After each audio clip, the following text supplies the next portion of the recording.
Donc voilà, nous allons aujourd'hui continuer notre étude sur le premier épître de Jean, au chapitre 2. Donc 1 Jean chapitre 2, qui dit: Mes petits enfants, je vous écris cela afin que vous ne péchiez pas. Mais si quelqu'un a péché, nous avons un défenseur auprès du Père, Jésus-Christ, le juste. Il est lui-même la victime expiatoire pour nos péchés, et non seulement pour les nôtres, mais aussi pour ceux du monde entier. Si nous gardons les commandements de Christ, nous savons que par là que nous l'avons connu. Celui qui prétend l'avoir connu, alors qu'il ne garde pas ses commandements, est un menteur. Et la vérité n'est pas en lui. Mais l'amour de Dieu est vraiment parfait en celui qui garde sa parole. C'est à cela que nous reconnaissons que nous sommes en lui. Celui qui affirme demeurer en Christ doit aussi vivre comme il a lui-même vécu. Frères et sœurs, ce n'est pas un commandement nouveau que je vous écris, mais un commandement ancien. Que celui que vous avez reçu depuis le début, ce commandement ancien, c'est la parole que vous avez entendue dès le commencement. Toutefois, c'est aussi un commandement nouveau que je vous écris. Sa nouveauté se vérifie en lui et en vous, car les ténèbres se dissipent et la vraie lumière brille déjà. Celui qui prétend être dans la lumière, tout en détestant son frère, est encore dans les ténèbres. Celui qui aime son frère reste dans la lumière. Il n'y a en lui rien qui puisse le faire trébucher. Mais en revanche, celui qui déteste son frère est dans les ténèbres. Il marche dans les ténèbres sans savoir où il va, parce que les ténèbres ont aveuglé ses yeux. Je vous écris, petit enfant, parce que vos péchés vous sont pardonnés à cause de son nom. Je vous écris, Père, parce que vous connaissez celui qui est dès le commencement. Je vous écris, jeunes gens, parce que vous avez vaincu le mauvais. Je vous écris, petits enfants, parce que vous connaissez le Père. Je vous écris, Père, parce que vous connaissez celui qui est dès le commencement. Je vous ai écrit, jeunes gens, parce que vous êtes forts, parce que la parole de Dieu demeure en vous et que vous avez vaincu le mauvais. N'aimez pas le monde, ni ce qui est dans le monde. Si quelqu'un aime le monde, l'amour du Père n'est pas en lui. En effet, tout ce qui est dans le monde, la convoitise qui est dans l'homme, la convoitise des yeux, l'orgueil dû aux richesses, vient non du Père, mais du monde. Or, le monde passe, sa convoitise aussi, mais celui qui fait la volonté de Dieu demeure éternellement. Petit enfant, c'est la dernière heure. Vous avez appris que l'Antichrist vient. Or, déjà maintenant, il y a plusieurs antichrists. Par là, nous reconnaissons que c'est la dernière heure. Ils sont sortis du milieu de nous. Mais ils n'étaient pas des nôtres, car ils avaient été des nôtres, mais ils seraient restés avec nous. Mais cela est arrivé afin qu'il soit bien clair que tous ne sont pas des nôtres. Quant à vous, vous avez l'onction donnée par celui qui est saint, et vous avez toute connaissance. Si je vous ai écrit, ce n'est pas parce que vous ignorez la vérité, mais parce que vous ne la connaissez et aucun mensonge ne provient de la vérité. Qui est menteur? N'est-ce pas celui qui nie que Jésus est le Messie? Tel est l'Antichrist, celui qui nie le Père et le Fils. Si quelqu'un nie le Fils, il n'a pas non plus le Père. Celui qui se déclare publiquement pour le Fils a aussi le Père. Pour votre part, restez donc ce que vous avez entendu dès le commencement. Si ce que vous avez entendu depuis le début demeure en vous, demeurez aussi dans le Fils et dans le Père. Et voici ce qu'il nous a lui-même promis, c'est la vérité éternelle. Je vous ai écrit cela par rapport à ceux qui vous égarent. Quant à vous, l'onction que vous avez reçue de Christ demeure en vous. Et vous n'avez pas besoin que vous enseigne. Au contraire, puisque la même onction vous enseigne sur toute chose qu'elle est véridique et dépourvue de mensonge, vous demeurez en lui comme elle vous l'a appris. Et maintenant, petit enfant, demeurez en lui, ainsi nous aurons de l'assurance. Lorsqu'il apparaîtra, nous n'aurons pas la honte d'être loin de lui lors de son retour. Si vous savez qu'il est juste, reconnaissez que toute personne qui pratique la justice est aussi née de lui. Donc, comme vous avez pu comprendre ce matin, nous allons parler d'une chose importante, l'Antichrist. Qu'est-ce qu'un Antichrist? Un Antichrist, c'est quelqu'un qui n'accepte plus le commandement de Dieu. Ce sont des docteurs en théologie qui transforment la parole de Dieu en leur façon à eux. C'est-à-dire qu'ils veulent attirer la foule, ils veulent attirer l'argent, et quand la parole de Dieu a dit, ils sont devenus orgueilleux. Pourquoi? Parce qu'à un moment donné, quand vous commencez à devenir grand dans votre ministère ou grand financièrement dans votre église, vous allez avoir de l'orgueil et vous ne prêcherez plus la vérité de Christ, mais vous allez prêcher l'Antichrist. Sont des gens aussi qui ont vécu dans l'église comme vous et moi, ont été assis comme vous et moi, ont grandi spirituellement comme vous et moi. Mais le problème, ils ne veulent pas reconnaître l'amour de Christ. Ils ne veulent pas partager l'amour de Christ. Ils ne veulent même pas encore moins aider et aimer son prochain. Pourquoi? Parce que l'Antichrist, c'est une nouvelle religion où on ne parle plus de Jésus-Christ, mais qu'on tue tout ce qui est comme chrétien pour pouvoir faire une seule unique religion. Jean, quand il écrit ce chapitre, il emploie le mot petit enfant, comme un paternel, comme un père. Il a une marque d'affection. Il nous présente le critère parfait de Dieu pour le peuple, un moyen de grâce dans nos manquements, en disant « Je vous écris ces choses ». Donc il explique que Dieu est parfait et amène son peuple à la perfection. C'est-à-dire, quel que l'on soit comme personne, on n'est pas parfait, mais Dieu veut nous rendre parfaits. Dieu veut qu'on soit parfait à son image à lui, non pas à l'image d'un homme. Dieu te donnera la perfection au moment où tu l'acceptes dans ta vie. Si tu proclames que tu aimes Dieu, ça veut dire que tu as aussi le Christ qui vit en toi. Si tu proclames que tu as le Christ qui vit en toi, ça veut dire que Dieu vit en toi aussi. Et comment est-ce que ces choses vivent?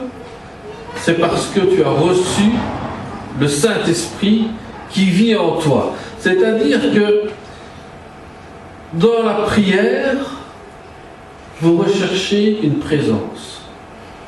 Ce matin, j'écoutais la radio chrétienne et il y a un auteur qui avait écrit que quand tu cherches Dieu, tu es comme un enfant dans une plaine de jeu.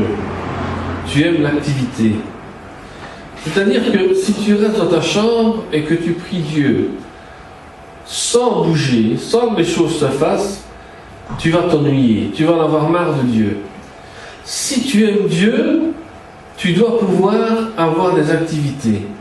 C'est-à-dire, certains ont le don d'enseigner, certains ont le don de faire comme on fait le mardi, la banque alimentaire, ou alors le don d'aller évangéliser, le don d'aller rendre visite aux malades, le don de faire tant de choses.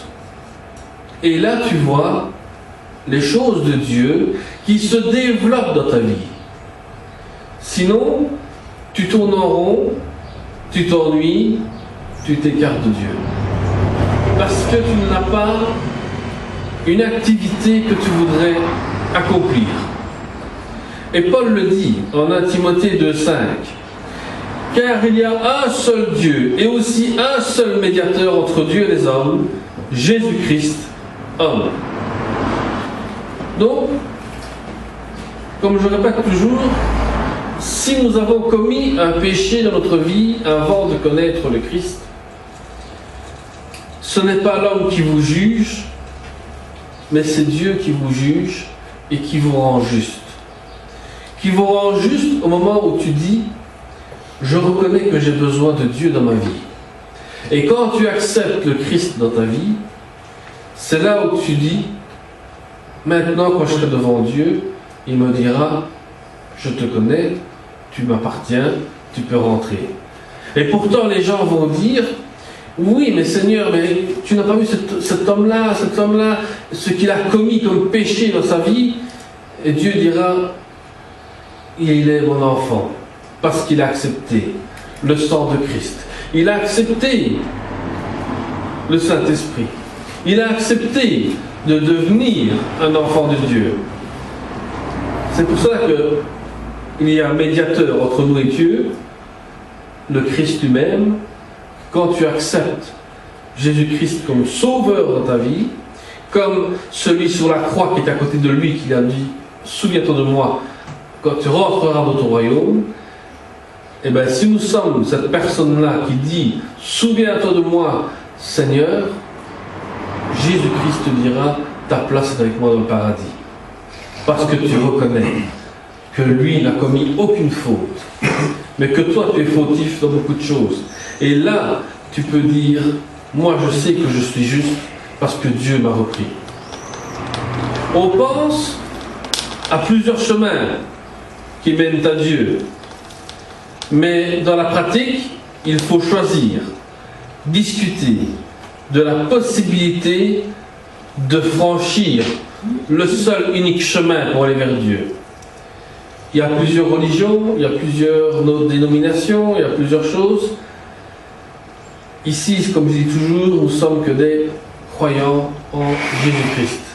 Nous ne sommes pas une église nommée d'autre chose ou autre, mais nous savons que nous sommes des croyants en Jésus-Christ et que nous expliquons seulement qu'il y a un seul chemin qui mène vers Dieu, c'est Jésus-Christ lui-même. Le Seigneur sait déjà de quoi nous sommes faits. Déjà à l'avance, il sait de quoi tu es fait. Que nous sommes poussière et on veut rétablir une communion avec nous. Et veut lui-même rétablir une communion avec nous, pardon. Le péché est le manquement envers Dieu. Mais l'avocat que nous avons est là pour nous aider. Notre corps repartira en poussière. Hier, je regardais un documentaire.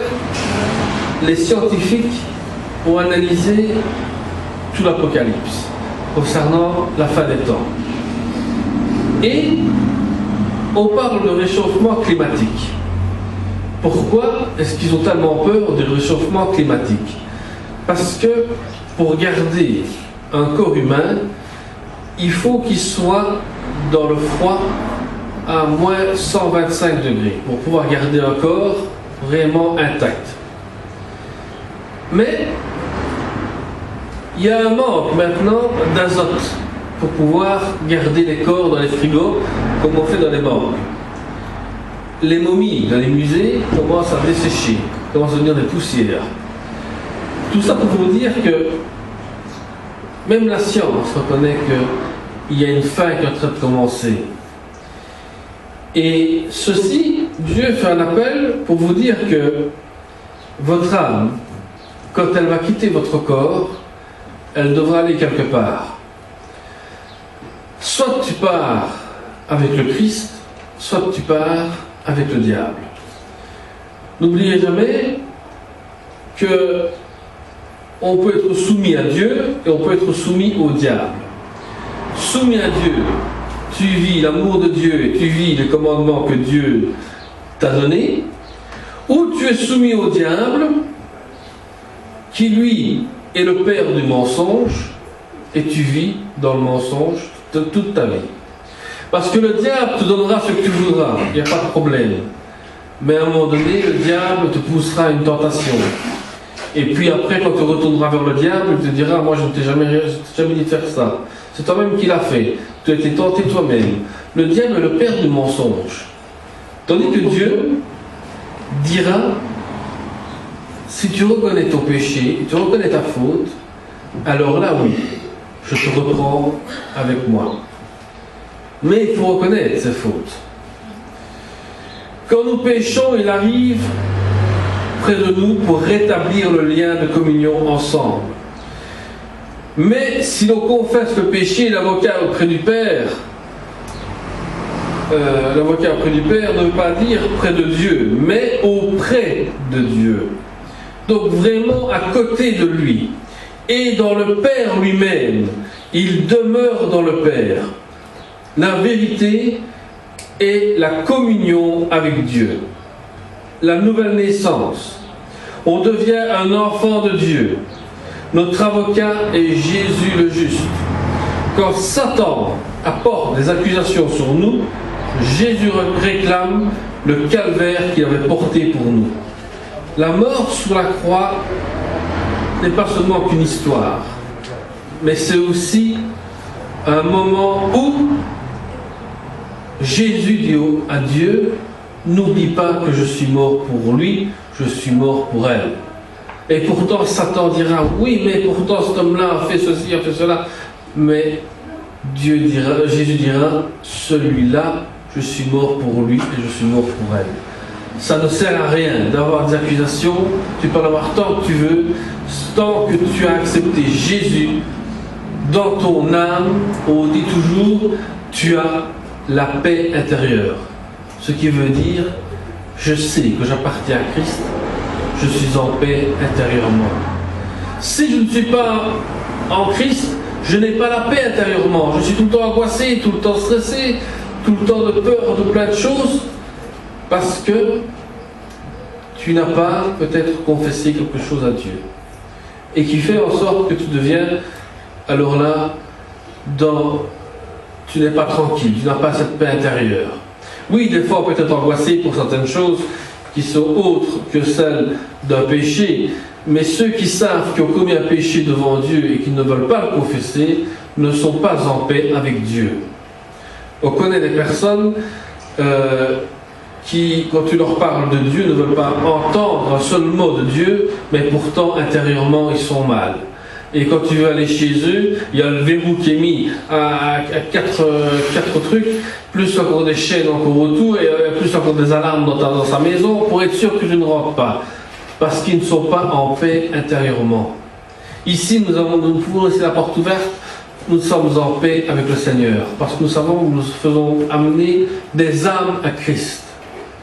Romains 3, 24 à 25 dit: ils sont gratuitement justifiés par sa grâce, par le moyen de la rédemption qui est en Jésus-Christ.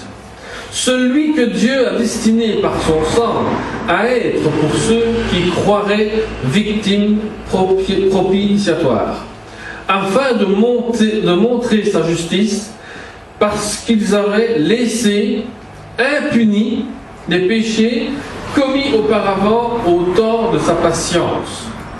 Ce qui veut dire que le Seigneur Jésus n'est pas seulement notre avocat, mais la victime expiatoire.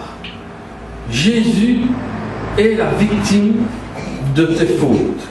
Jésus est la victime expiatoire de ce que nous avons commis comme péché. J'ai commis des péchés, Jésus a été la victime à ma place. Il y avait une histoire comme ça de la Deuxième Guerre mondiale. Il y avait un homme qui a tué un soldat allemand. Les Allemands avaient bloqué toute la rue et voulaient savoir quel était l'habitant qui a tué la sentinelle allemande qui était à l'entrée. Tout le monde était en ligne et les soldats commençaient à passer avec des mitraillettes. Un passait avec une mitraillette pendant que les autres étaient déjà prêts à fusiller. Quand il passe avec sa mitraillette, il demande à tout le monde: est-ce que c'est toi? Non. Est-ce que c'est toi? Non. Et il faisait le tour jusqu'au moment donné où un devait dire qui a tué le soldat allemand. L'homme qui l'avait fait n'osait pas le dire. L'homme qui était à côté de lui a avancé et a dit: c'est moi qui ai tué le soldat. Alors le soldat lui a dit: mets-toi à genoux, tu as un mot à dire avant d'être fusillé. Il a dit: que Dieu vous pardonne. Le soldat le fusille, il le tue.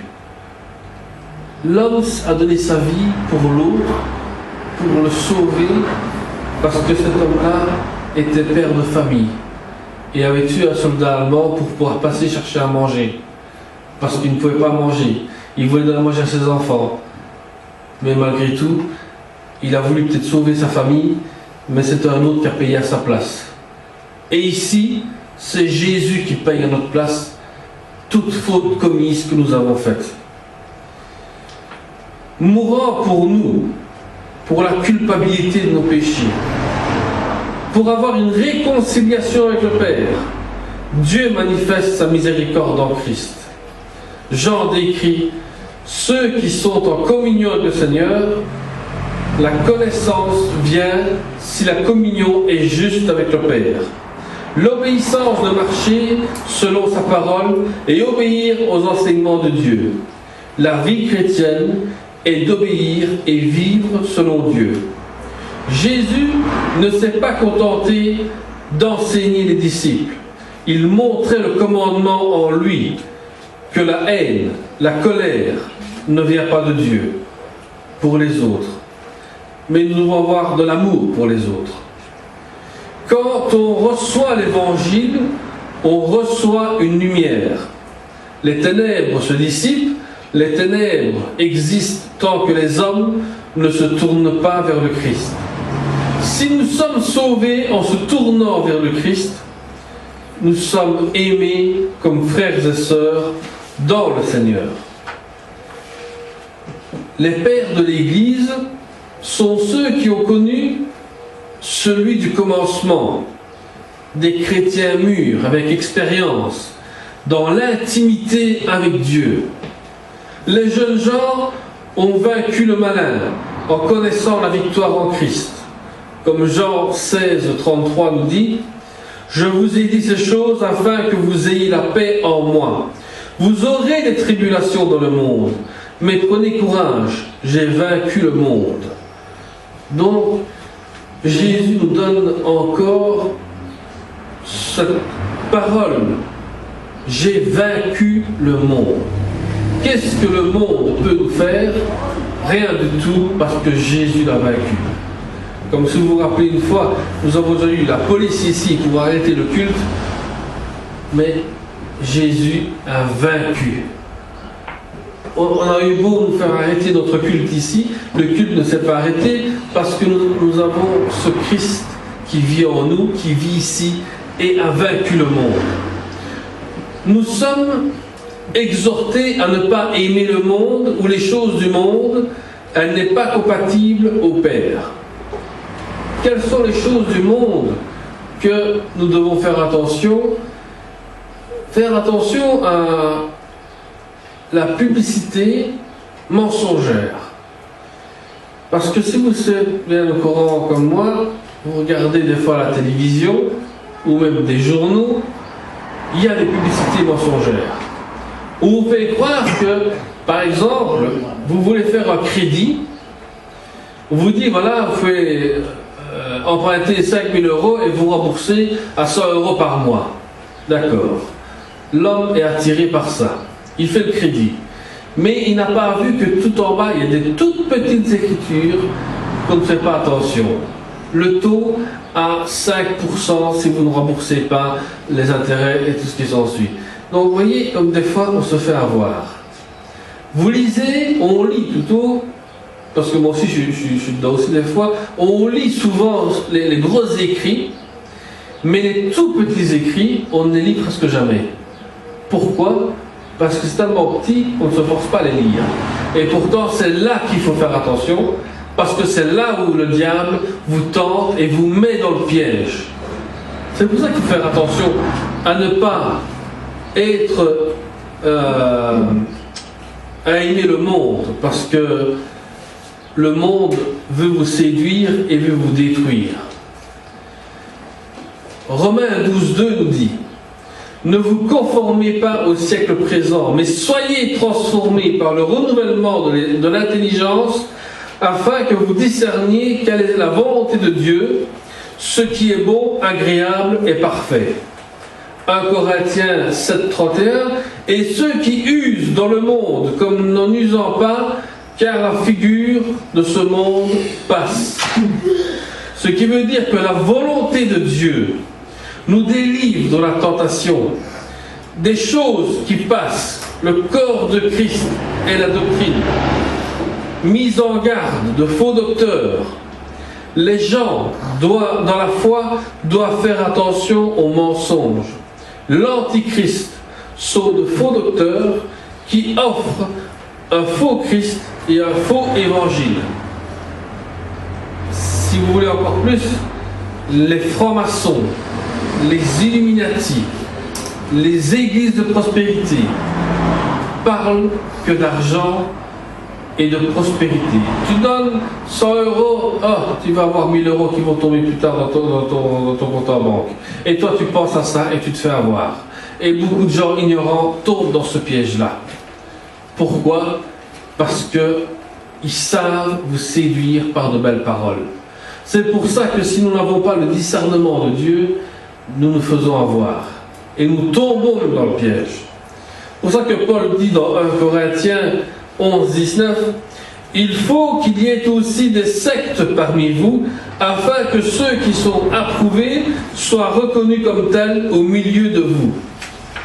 Ce qui veut dire que si vous allez dans une secte, comme mon épouse une fois m'a fait ouvrir les yeux dans une église que je fréquentais, si on ne fait pas attention à ce que l'on dit, on n'a pas un bon discernement, on se laisse avoir facilement. J'ai déjà repéré cet homme-là quand il prêchait avec beaucoup de façons de parler aux gens, même de forcer les gens à donner ce que lui voulait.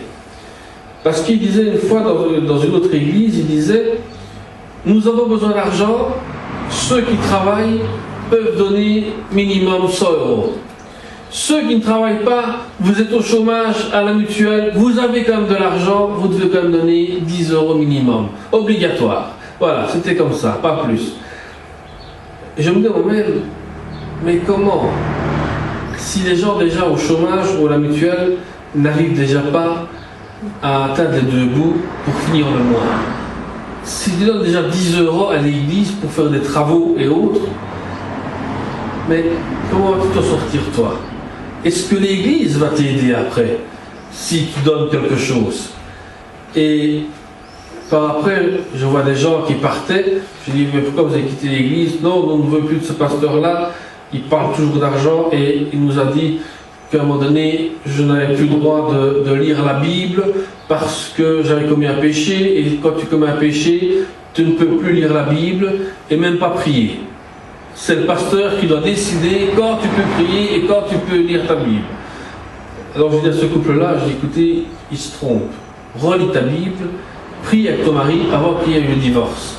Parce qu'ils étaient prêts à divorcer. Malgré tout, ils ont quand même divorcé parce que le pasteur là-bas n'a pas voulu que je reprenne ce couple-là en charge.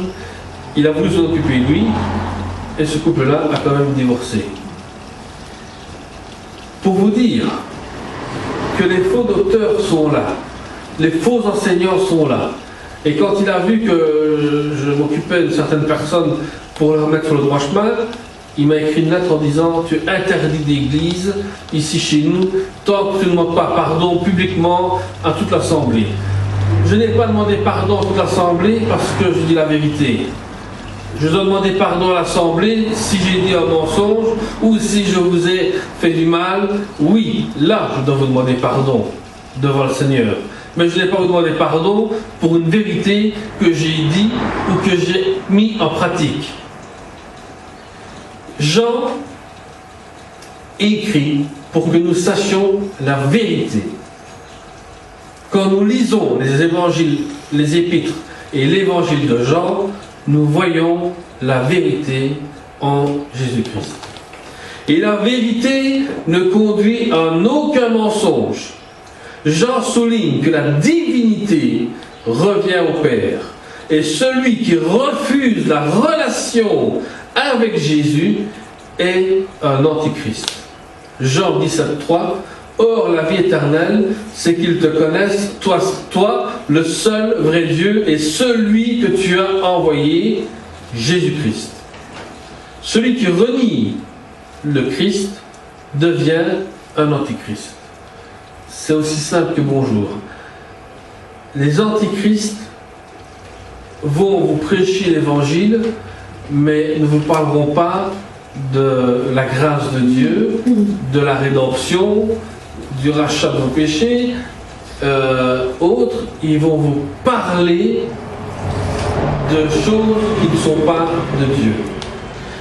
Mais si on demeure dans la doctrine, nous vivons notre foi, et la promesse de la vie éternelle est de vérifier la doctrine s'il n'y a pas de doute dans ce que l'on enseigne.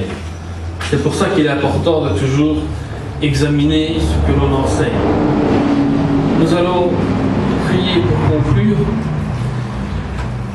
Seigneur, nous te bénissons, nous te remercions. Seigneur, merci encore parce que tu nous as ouvert les yeux sur les antichrists. Seigneur, fais que chacun de nous ne devienne pas un antichrist, mais devienne un enfant de Dieu, un disciple de ton nom. Parce que, Seigneur, les antichrists, toi-même, tu sais ce qu'ils ont fait et ce qu'ils font encore.